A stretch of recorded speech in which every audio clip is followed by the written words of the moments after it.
La filosofía alejandrina, Plotino.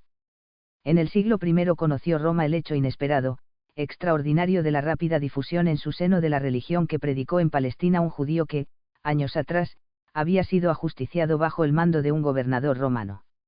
No sirvieron las persecuciones ni los martirios ni los halagos para cortar aquel hecho insólito, no se trataba solo de gentes humildes, de esclavos o desheredados de la fortuna, sino que en las más altas clases de la sociedad romana se registraban también estas extrañas conversiones a la nueva religión extranjera. Esto era para la mentalidad romana inexplicable, simplemente absurdo, pero, además, humillante, ofensivo para su orgullo cultural y nacional. El pueblo judío era para los romanos un pueblo oriental, exterior a su cultura, un pueblo sometido a su imperio. La venida de Cristo al mundo no solo determinó una nueva civilización, sino el hecho central de la historia universal. La cronología se cuenta hoy en todo lugar del planeta con referencia al nacimiento de Cristo, tanto para su posteridad como para los siglos históricos precedentes. Ante esta rápida invasión de la nueva fe, que trajo a la mente de todos una auténtica preocupación religiosa, reaccionó el espíritu greco-latino con una reviviscencia efímera pero vigorosa de su genio, que hubiera podido considerarse, en filosofía al menos, como agotado. Esta reacción dio lugar a un movimiento filosófico, un tanto artificioso y heterogéneo en sus ingredientes, que se llamó neoplatonismo. La sede de este nuevo movimiento filosófico fue la ciudad de Alejandría, donde, por su situación geográfica, se cruzaban culturas diversas y donde se formó un mundo cultural muy complejo. Había sido fundada esta ciudad por Alejandro Magno y convertida por sus sucesores en la metrópoli de la cultura griega, conquistada después por Roma, mantuvo por su situación un contacto permanente con las civilizaciones del Oriente Próximo. De aquí que a este postrer periodo de la filosofía clásica se le conozca por el nombre de alejandrino. La esencia de estos sistemas filosóficos, que constituyen una reacción defensiva de la cultura grecolatina, viene a ser esta: la verdadera sabiduría humana es la alcanzada por la filosofía, principalmente por el más alto y profundo de los filósofos, que fue Platón. Las religiones positivas expresan no otra cosa que las verdades filosóficas, pero de un modo sencillo, concretado en mitos e imágenes, a fin de que puedan ser captadas por el pueblo. La religión, en una palabra, es una popularización de la filosofía, una filosofía para el pueblo. El saber filosófico se identifica para estos sistemas con el religioso, pero sobre la base de una supremacía o prioridad de aquel.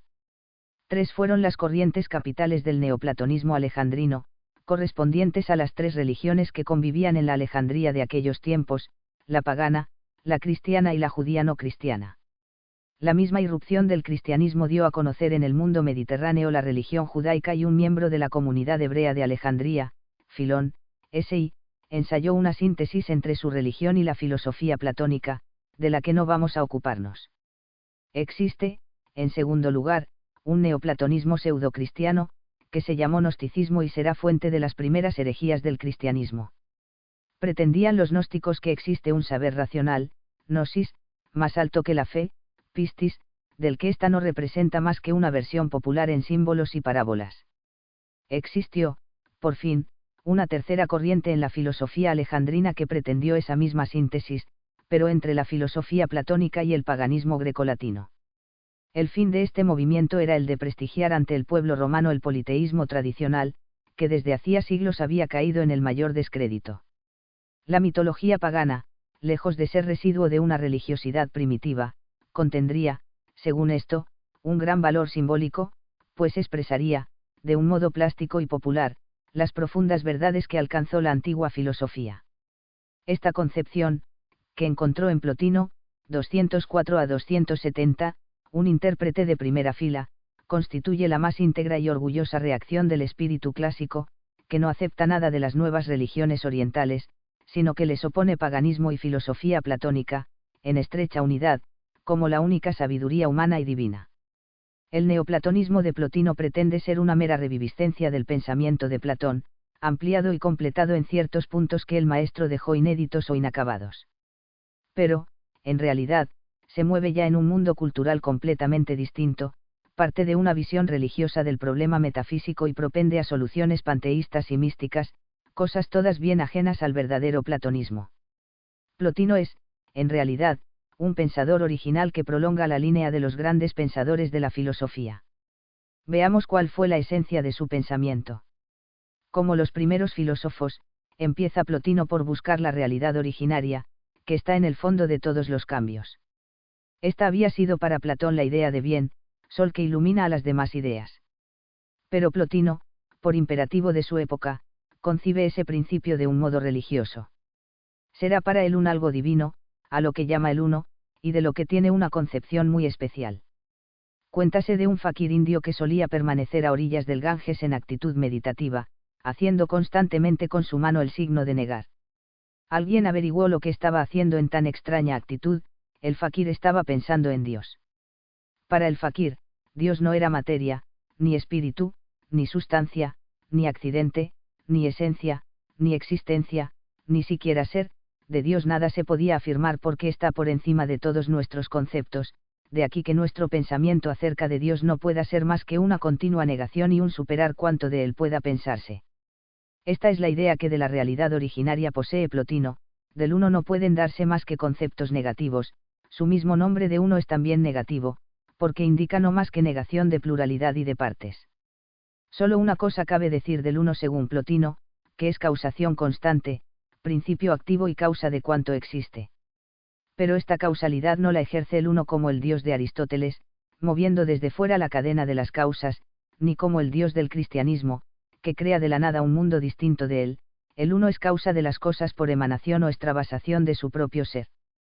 Como realidad plena, se expande por íntima necesidad, pero sin perder nada de su plenitud ni de su simplicidad. Como los rayos brotan del sol sin menoscabo de su realidad y producen una luz y un calor cada vez más débiles según se alejan de su origen, así el uno produce las cosas reales de su propio ser en estratos cada vez más imperfectos a medida que de él se separan. Estos estratos de ser son los que Plotino llama las causaciones cósmicas, que son, por este orden, el espíritu, el alma, las cosas singulares y la materia. El espíritu es una especie de imagen o duplicación del uno, que Plotino concibe como el conjunto de las ideas que Platón suponía en el cielo empíreo. Al emanar el uno fuera de sí, su ser se descompone en irisaciones múltiples, como la luz del sol a través de la lluvia. Estas son las ideas o realidades inteligibles, que poseen a la vez la unidad de su origen y la multiplicidad que procede de la contemplación. La fuerza expansiva y creadora del uno, descompuesta primero en la multiplicidad de las ideas, produce después las almas, que son la segunda de las causaciones cósmicas. El alma, como el uno, es pura energía, actividad. La contemplación es su actividad esencial.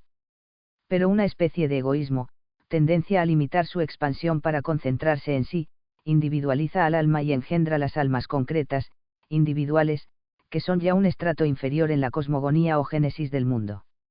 Las almas por una de sus caras miran a las ideas y las poseen de cierta manera, pero por la otra están vueltas hacia la materia. Ello hace que imprima, por medio de los conceptos, imágenes de las ideas, una forma a la materia, dando lugar de este modo a las cosas concretas materiales, que poseen todavía un débil reflejo del espíritu. Las cosas concretas son así el tercer grado de las causaciones cósmicas.